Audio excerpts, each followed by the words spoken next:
right, hello wine drinking people. Time for more of what I've had to drink yesterday and our South African tasting. A big success this year at Cafe Maxx, but so is everything we've done. You know, we moved the tastings in the back room, so we don't have any of the riffraff up front. I don't got to run around like a crazy man and talk to everybody individually. I can give a presentation to the whole group, and it's really worked out nicely. We sold out every event we've done, even South Africa, which usually we get a dozen people for. And, you know, a lot of people don't realize the South Africans have a 400-plus year history of making wines, and they make some very good wines. You know, the climate there, the soils, everything is right for making high-quality wines. I've never been there, but this is next on my list of places to go that I've never been, and we're going to put together a cruise for a South African trip, which really would be cool to do something like with the Silver Seas, and, you know, we could do a wine country tour, come into Cape Town, also do a safari, and then a little cruising along the coast.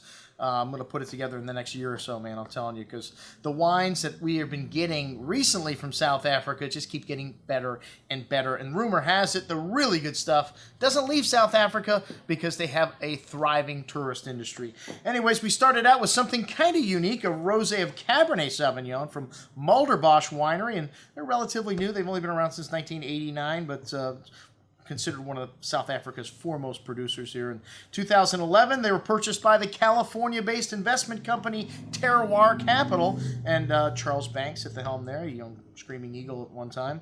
And this is the first vintage of this wine was 1999. They've been making it for quite some time here, and a good amount of dark red currant berry fruit and cherry fruit on the nose here, almost like cherry pie, some fresh floral notes. This wine's got lovely richness to it for a rosé. If you like a big rosé, man, a lot of people like, this was their favorite of the white part of the tasting. Well, the white part, the first part, we had the white wines and the rosé. And nice fruit here, but still finishes bone dry. A lot of sweetness of fruit at $12.50, man. A great little value, and a screw cap finish wines.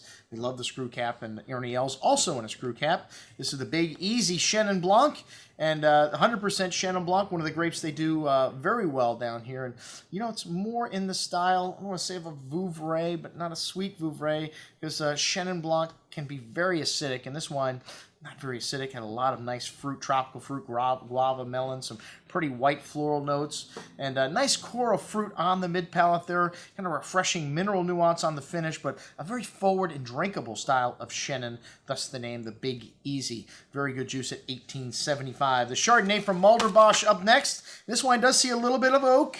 You know, people that don't like Chardonnay, it's not the Chardonnay they don't like, it's the oak. And 55% of this wine aged in French oak for 8 months, 25% of which is new. So you get some of that spice, but not overbearing at all. A nice crisper style of Chardonnay with a solid core of peach and apple, guava fruit, and little hints of vanilla bean and creme brulee there. And nice rich fruit on the tongue, that lemon drop candy fruit like you get in Burgundy. A touch of oak spice and a nice hand of acidity holding everything together nicely. Kind of a cross between Burgundy and Californian style. A very good juice at $20.25. All right, the Merlot Pinot Noir Stellenbosch.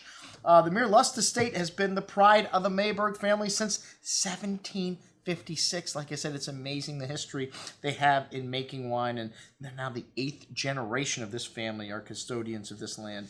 And very old world style Pinot Noir here. A lot of fresh earth, dried flower notes, and a smoky note to the cranberry and strawberry fruit. Very zesty on the tongue with a good hand of spice and the dried floral note coming through on the finish. At $30.50, you like a nice Burgundy, that wine may be for you. We kind of got mixed reviews on the Pinot from our group.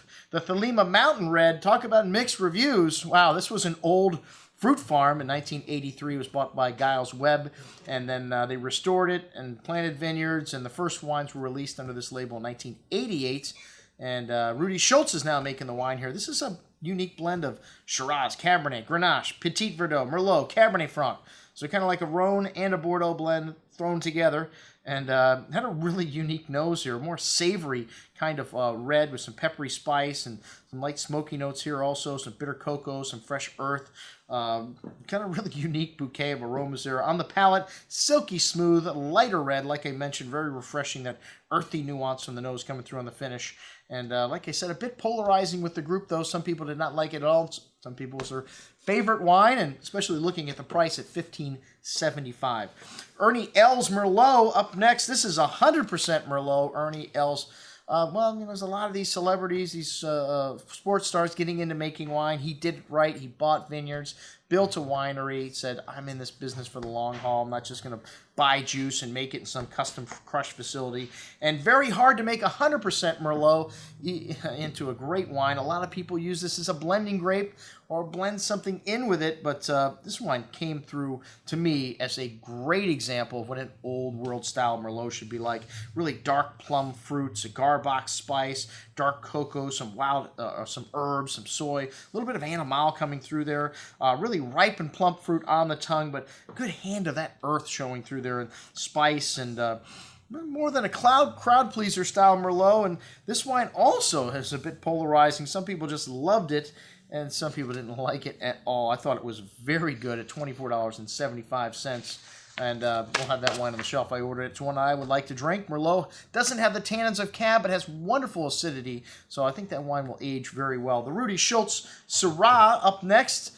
And, you know, after his first taste of a top-flight Rhone bottling, Rudy was just convinced he wanted to make Rhone varietals, and he pursued a career in winemaking. And now at the Thelema Winery, he also has his own label. He started in 2002, and Syrah, the natural variety of choice for him. And this wine's got a Northern Rhone-esque kind of bouquet, that black pepper spice, smoke, wild game, violet floral notes, really nice complexity, a good amount of dark cherry and plum fruit also showing, and big and chewy wine on the tongue. The good amount of that spice showing on the finish, but a lot of fruit here. This is the most New World of all of the wines we had this evening because of the fruit. I mean, it still had that old world character, that peppery spice that you get from wines of the Northern Rhone, a little bit of that game, but at $30, excellent juice. And I think this wine scored 92 points in the Wine Spectator. And then the big boy, the money wine, the Vrede. I know it's got a V on it, but they say you pronounce it like an F, Vrede. And Stellenbosch, and there's 315 years of history here at this winery. Well, longer than that now. I don't know whoever wrote this promo for the winery. They started out in 1694. Wow. And, I mean, in 1977, the current owners, the Engelbrecht family, purchased the property. And John Engelbrecht was supposed to do an event with us here last year. And, man, this is one of my favorite South African wines that I've ever had. I was excited about meeting him.